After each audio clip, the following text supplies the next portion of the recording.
They told you that love is the highest virtue, that to love is to be human, to give, to forgive, to merge souls into one.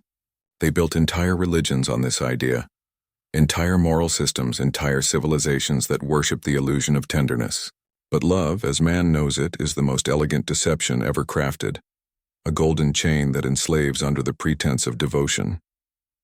Every poet who praised love was a liar, or a coward too afraid to face its darker truth. Love is not the meeting of equals. It is the battlefield of instincts, where desire dresses itself in poetry to hide the stench of domination. When a man says, "I love you," he does not mean, "I see your soul." He means, "I want to possess what I fear to lose." Love is not the bridge between man and woman. It is the abyss disguised as one. Nietzsche understood this long, before the world could bear to hear it. He saw how love became the new religion for a godless age, the idol that replaced faith, the altar where men kneel willingly to their own subjugation. The modern man no longer worships God. He worships the woman he calls mine. And yet she remains a mystery he cannot own, a force of nature indifferent to his devotion. Love is the lie that hides nature's cruelty. It tells man that his longing is noble, that his weakness is beautiful, that his surrender is divine. But beneath that fragile veil lies the same ancient hunger that drives every beast, the will to reproduce, to conquer, to escape the void of isolation.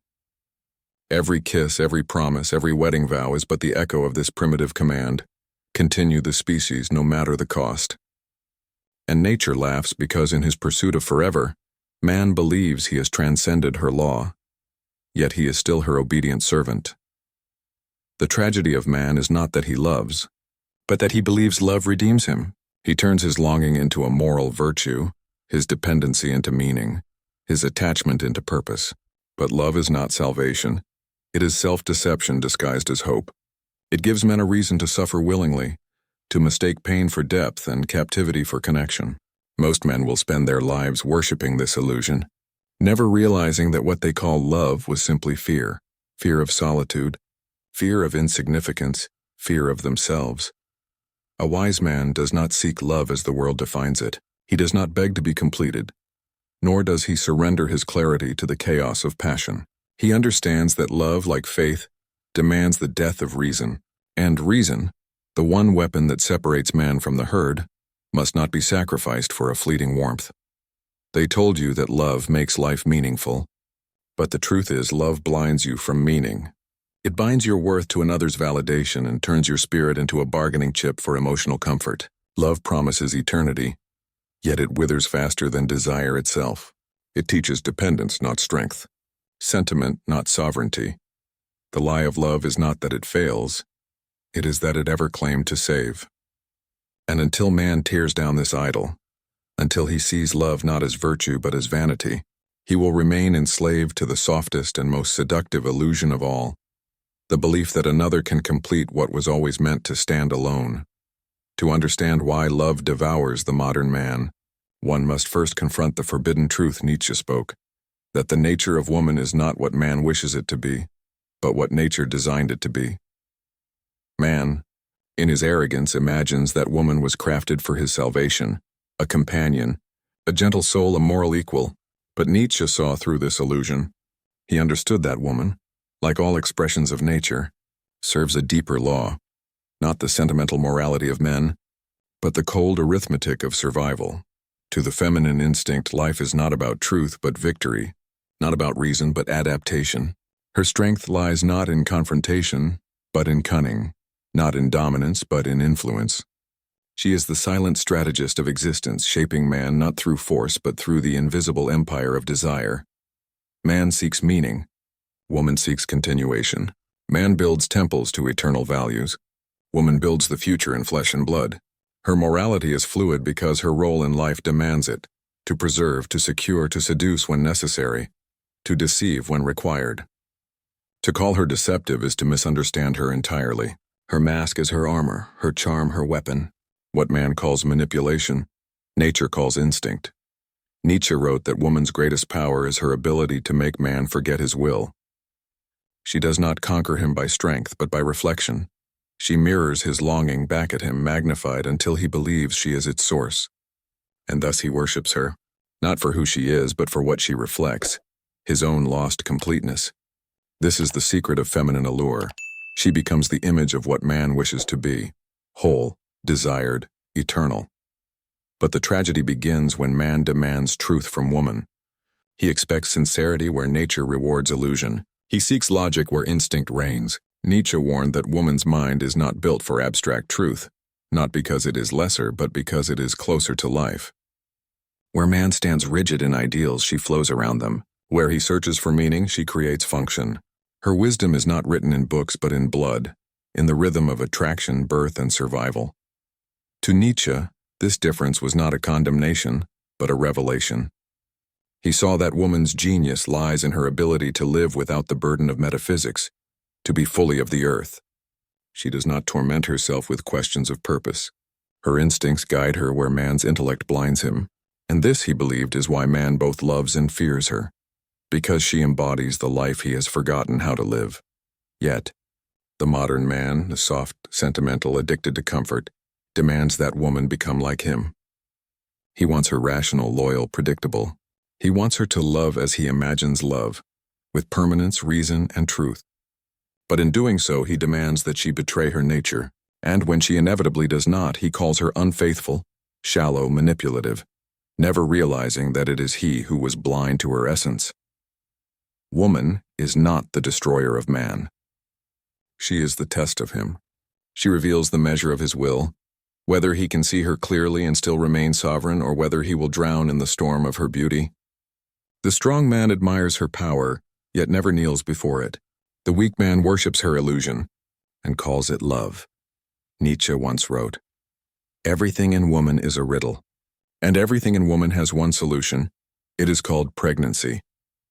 This was not misogyny, and it was metaphysics. He meant that woman's essence is bound to creation, not contemplation, to the continuity of life, not the questioning of it. And man, when he forgets this, creates the illusion of equality where nature wrote difference. Woman is not meant to be understood. She is meant to be encountered, resisted, respected. To love her blindly is to perish. To see her truly is to awaken. But most men prefer blindness, and it flatters their dreams. They would rather worship the idea of woman than face the truth of her. And so they remain enslaved to her mystery, confusing instinct for divinity and calling their captivity romance. The tragedy of modern man is not that he suffers, it is that he suffers for nothing. His ancestors bled for conquest, for creation, for transcendence. He bleeds for comfort. He has turned the pursuit of greatness into the avoidance of pain, and in that quiet betrayal of the will, he has become something Nietzsche feared most: the last man. The last man is not a monster. He is worse. He is harmless. He smiles without conviction, works without purpose, believes without depth. He lives a life so comfortable it has become unbearable. A smooth, padded cage where every instinct of strength rots beneath the perfume of safety. He worships balance, peace, and equality, not because they are noble, but because they cost him nothing. Once man defined himself by struggle. To live was to fight against chaos, to wrestle meaning from the void, to prove through effort that he deserved existence. Now he seeks not struggle but sedation. He replaces the battlefield with the screen, the sword with the selfie, the quest for wisdom with the chase for validation. He calls his cowardice compassion, his submission progress. He hides his fear of suffering behind slogans of morality and his fear of greatness behind the rhetoric of equality. Nietzsche warned of this coming decay. He saw that when God dies, man does not become free, he becomes lost. Without something higher to serve, his instincts collapse inward. He no longer reaches upward. He curls into comfort. He mistakes contentment for fulfillment and forgets that happiness was never meant to be life's goal, only its reward. The weak man calls himself enlightened. He despises ambition because it reminds him of his own surrender. He mocks strength, calling it toxic. He glorifies weakness, calling it virtue. He no longer asks, "What must I become?" He asks, "What will make me feel accepted?" In his world, truth is offensive, discipline is oppressive, and masculinity is an outdated myth. But the truth remains indifferent. Reality does not bend for feelings. It punishes those who ignore it and rewards those who face it. The man who denies his instincts does not become noble. He becomes numb. and numbness is the silent death of the soul. The philosophers of the ancient world understood this. They knew that strength was not cruelty, and it was clarity. To live was to affirm one's power against chaos, not to hide from it. The Stoics sought mastery over emotion, not surrender to comfort. The Greeks worshipped excellence, not equality. And Nietzsche, the heretic of the modern age, demanded that man become the artist of his own existence. But the modern man cannot create, because creation requires solitude. And he fears solitude more than death. He surrounds himself with noise, opinions, entertainment, distraction, anything to avoid meeting himself in silence. He calls this connection, but connection without individuality is infection, a merging into the gray herd where no one thinks and no one dares. The herd offers safety, but at the price of the soul. It tells you what to believe, what to desire, what to fear. It rewards conformity and crucifies difference. And so man trades the terror of freedom for the comfort of belonging, forgetting that comfort is the enemy of growth. Nietzsche's words echo through centuries. He who has a why to live can bear almost any how. But the modern man has no why. He has only the how to survive, how to fit in, how to avoid pain. His life is a sequence of distractions punctuated by anxiety, his strength dissolved in endless comfort. He no longer ascends and he drifts. He no longer creates and he consumes. He no longer becomes, he escapes. This is the weakness of modern man, not his fragility, but his forgetfulness. He has forgotten that life is not meant to be safe and it is meant to be significant. And significance demands suffering. Until he rediscovers the sacred value of struggle, he will remain what Nietzsche prophesied, the last man blinking in mediocrity, too comfortable to evolve, too afraid to live. Marriage is the most successful lie civilization ever told. It was born not from love, but from fear. The fear of chaos, the fear of freedom, the fear of being alone with one's own will. Society needed a mechanism to tame the unpredictable hunger of man, to domesticate the fire that once built empires and burned kingdoms alike. And so it offered him an illusion of permanence, the promise that passion could be made moral, that desire could be contained, that two trembling beings could become one. But permanence is the enemy of life. Everything alive moves, transforms, decays. To bind passion to a contract is to demand eternity from the wind. The ceremony may celebrate union, but what it sanctifies is surrender. The surrender of chaos, the surrender of freedom, the surrender of will. Man once chose his path by instinct and strength. Now he signs it away with ink and vows. He calls this maturity, responsibility, virtue. But behind those words hides fatigue.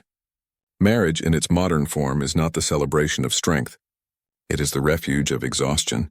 It tells man that his restless longing can end in domestic peace, that his questions can be replaced by duties, that his spirit can find meaning through stability.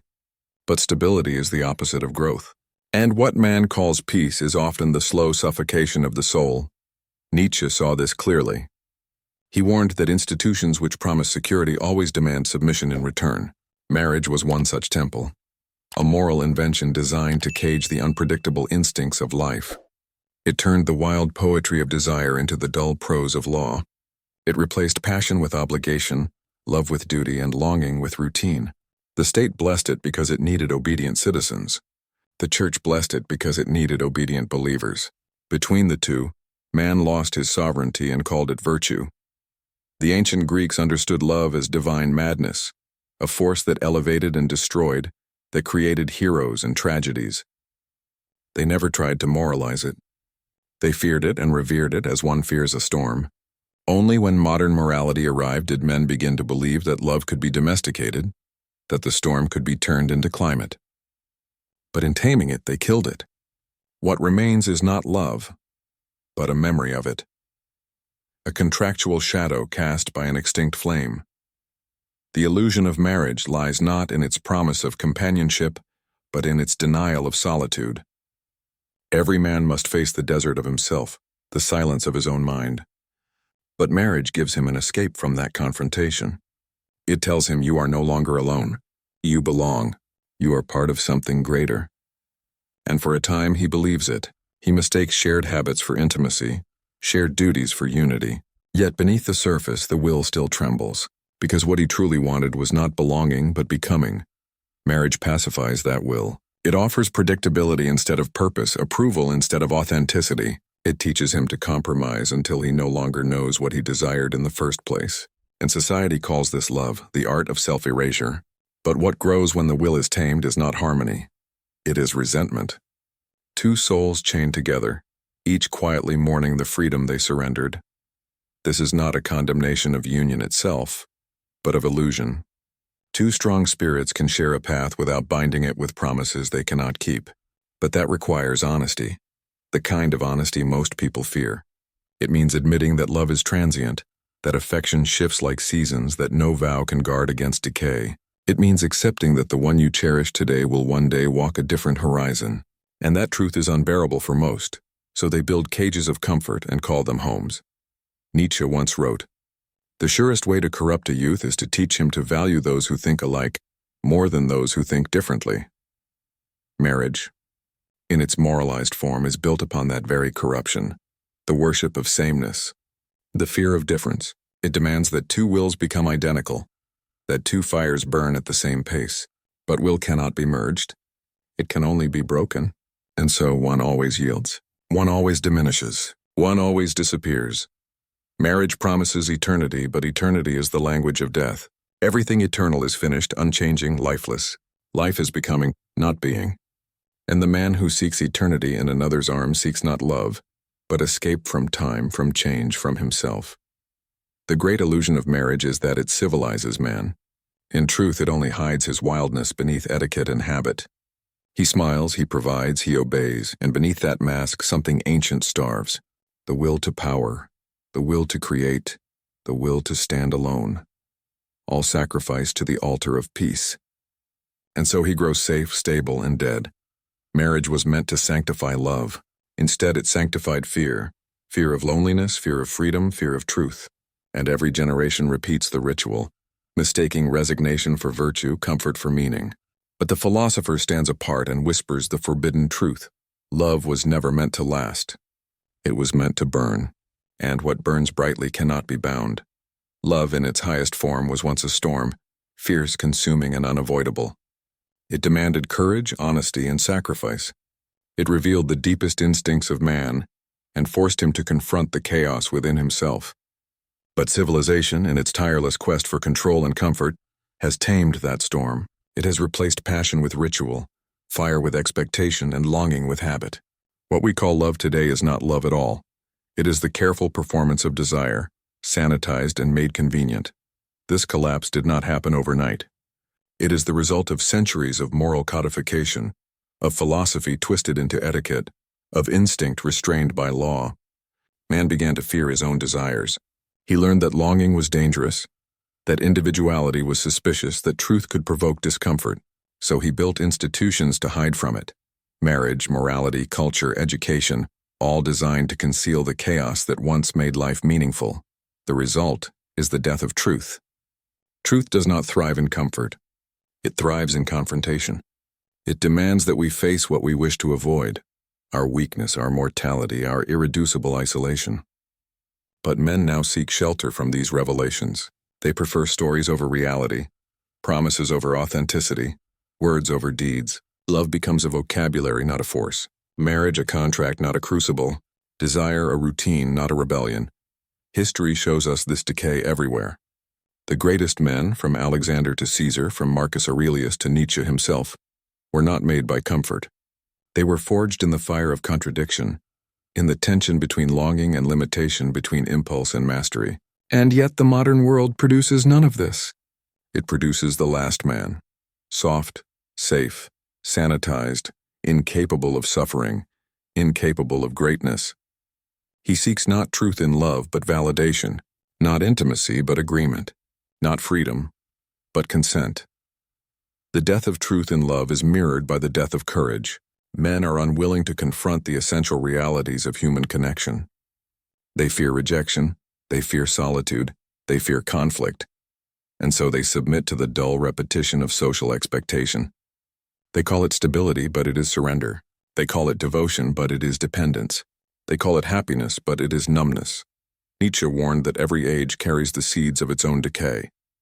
When man forgets the primacy of will, when he worships comfort over power, beauty over strength, ceremony over authenticity, the foundations crumble. Love, once a crucible of transformation, becomes a shallow pool where reflection is mistaken for depth. Truth, once a sword, becomes a mirror, polished to hide the sharpness that might reveal the self. And men, blinded by convenience, stumble forward believing they are awake while they sleep. In this collapse, the illusions multiply. Love is called loyalty, desire is called virtue, compromise is called maturity, but all of it is distraction. A cage of language and ritual that hides the rot inside. No philosopher, no poet, no prophet can change the machinery once it begins to grind. The more men cling to illusion, the further they drift from life itself. They confuse permanence for meaning, obedience for freedom, companionship for selfhood, and the consequences are fatal. The modern man does not die in battle. He dies in repetition. He does not perish from loss. He perishes from the erosion of his own judgment. His heart is enslaved by expectation, his mind shackled by convention, his spirit consumed by the quiet surrender of will. He has forgotten that love was never meant to be comfortable, that truth was never meant to be convenient, that life was never meant to be safe. Every civilization has told its men the same lie, that stability is the highest good, that union is salvation, that conformity is virtue, and every civilization has paid the price. Because comfort kills curiosity and security kills desire. Because to avoid suffering is to avoid greatness, and to avoid chaos is to avoid life itself. In the ashes of this collapse, one truth remains, unbearable and absolute. Love, like life, cannot be owned. Truth, like fire, cannot be caged, and man, in seeking permanence, has destroyed the very forces that once defined him. The storm has passed and the world stands calm. But beneath that calm, the wind still waits, and the men who call themselves alive are already dead. There is a truth so unbearable that most men never dare to speak it, let alone live it. Nietzsche called it forbidden because it challenges every comfort, every moral illusion, every lie civilization teaches. It is the truth that man was never meant to be tamed, that life was never meant to be domesticated, and that all constructs, love, marriage, society, morality, are only shadows cast over the reality of existence. Most men believe the lie, that life can be mastered through rules, that happiness can be captured in rituals, that meaning can be found in conformity, but Nietzsche knew better. He understood that the human spirit is not a garden to be nurtured, it is a battlefield to be conquered, and those who pretend otherwise are already defeated. The forbidden truth is simple. Man alone must stand, man alone must confront the abyss, and man alone must become himself. No institution, no union, no ideology can carry him there. To depend on another for strength is to admit that he lacks it within himself. To seek validation is to surrender his sovereignty. To cling to comfort is to invite decay. This is why marriage collapses, not because women fail or because society is cruel, but because men refuse to face themselves. They enter into unions seeking security, seeking companionship, seeking the illusion of love. And in doing so, they betray the very essence of their being. They abandon the forge of solitude where the will is tempered. They trade the storm for a cage, the fire for a candle, and call it fulfillment. History confirms it. Every great man, from Pericles to Caesar, from Marcus Aurelius to Nietzsche himself, understood that life demands mastery, not ease. They knew that to face desire without illusion is to court suffering. They knew that intimacy without self-possession is slavery. And they accepted it because truth was more valuable than comfort, and freedom more sacred than approval. The modern man refuses this path. He chooses distraction over discipline, comfort over courage, illusion over reality. He marries because he fears solitude. He loves because he fears emptiness. He obeys because he fears judgment. And in every act he denies the one lesson Nietzsche preached above all: the self must be sovereign, even at the cost of every lie the world demands you believe. This forbidden truth is also terrifyingly simple. There is no redemption outside the self. No partner can save you. No law can protect you. No philosophy, however comforting, can absolve the cowardice of dependence. Every man who lives by the illusions of love or security is already living death disguised as life. And the realization of this truth is unbearable because it strips away every crutch, every hope. every story civilization uses to make weakness feel noble. Nietzsche demanded courage that most men cannot summon. He demanded confrontation with the abyss of one's own will, recognition of one's mortality, and acceptance that life has no inherent justice. To embrace this truth is to stand naked in the storm, unshielded by doctrine or companionship, exposed to the raw wind of reality. It is terrifying. It is isolating. It is the path that destroys the illusions which keep the herd compliant. And yet in this destruction lies a spark. Not hope, not comfort, not salvation, but clarity.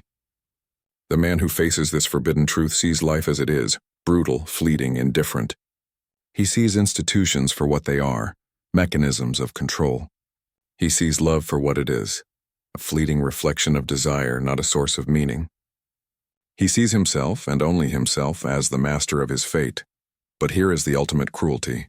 Few men dare to take this path. Most shrink from solitude, from struggle, from self-reckoning. They cling to the illusions of society, of love, of morality, and in doing so they accept decay. They die slowly while believing they live. And Nietzsche, who spoke this truth aloud, understood that the majority of men will never hear him, never act, never survive the revelation.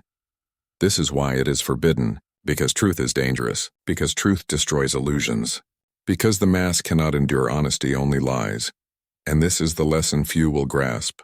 You are alone, always alone, and only in accepting that will the illusions fall. The fire ignites and the will awakens. Everything else in love, marriage, comfort, validation is a shadow. The man who forgets this is dead before he dies. The illusion is over.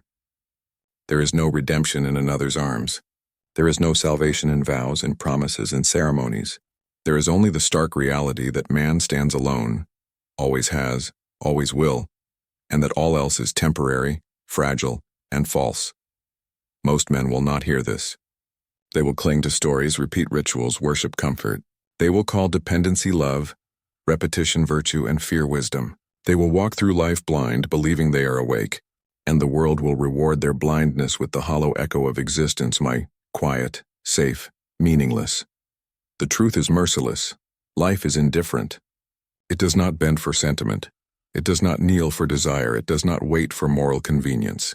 To live fully, to act with clarity, requires the confrontation every man fears, the confrontation with himself. You are not complete. You are not fulfilled. You are not loved for who you are. You are temporary, and if you forget it, the illusions will suffocate you before you ever truly live. Marriage collapses not because of women, not because of society, but because man refuses the only path that demands honesty, the path of self-mastery. He seeks permanence where there is only flux. He seeks comfort where there is only chaos. He seeks eternity in another's eyes while his own spirit withers. All institutions, all laws, all vows, they are scaffolding for those unwilling to face the abyss. And when the scaffolding fails, as it inevitably does, he collapses with it. Nietzsche's forbidden truth remains. Life is suffering, love is transient, and all structures are illusions. The strong man accepts this. The last man denies it. The strong man confronts his solitude and becomes sovereign. The last man seeks companionship and dies untested, unshaped, and unremarkable. History remembers the sovereign. It forgets the untested. And civilization repeats this pattern endlessly, masking failure as normalcy, weakness as virtue, and decay as peace. The end of the illusion is not a revelation of joy. It is a revelation of truth. It is the recognition that everything you believed would save you will fail. Every relationship, every promise, every comfort is provisional. You are alone, naked to reality, and no other can bear the weight of your life for you. This is not tragedy for the weak. It is liberation for the few who dare to see. And it is the only liberation worth claiming. The modern man flees from this reality, inventing distractions, excuses, and justifications. He trades authenticity for acceptance. He sacrifices courage for convenience. He worships illusion while screaming in despair at the emptiness beneath. And yet he does not stop, because to stop is to see himself, and the truth is unbearable. The philosopher whispers, the poet shouts, the historian records, all that is eternal is dead. All that is permanent is false. All that comforts is deception. There is no exception. No union, no law, no ritual can change this. To live is to fight the currents of life without pause, without guarantees, without hope for reprieve. And the only measure of a man is how he endures the storm alone. So the final lesson is not comforting. It is not motivating. It is not salvation. It is bleak. It is absolute. And it is necessary. You are alone. Life will betray your illusions. Love will fade and all vows will crumble. Society will demand conformity. Comfort will seduce and every temptation will seek to hollow your will. And if you survive, it will only be because you face the storm naked with nothing but your own strength and clarity. The illusions die. The lies are revealed. The comforting myths dissolve in the cold light of truth. And what remains is stark, merciless, and undeniable. Man alone standing against the void is the only reality. There is no resolution, no reconciliation, no happily ever after. There is only the abyss, and if you dare to look into it, the abyss will look back, and in its gaze you will finally understand. Everything else was never real. Everything else was only the shadow of your own avoidance, and in that recognition the last illusion dies, leaving only the harsh, unflinching reality of existence itself.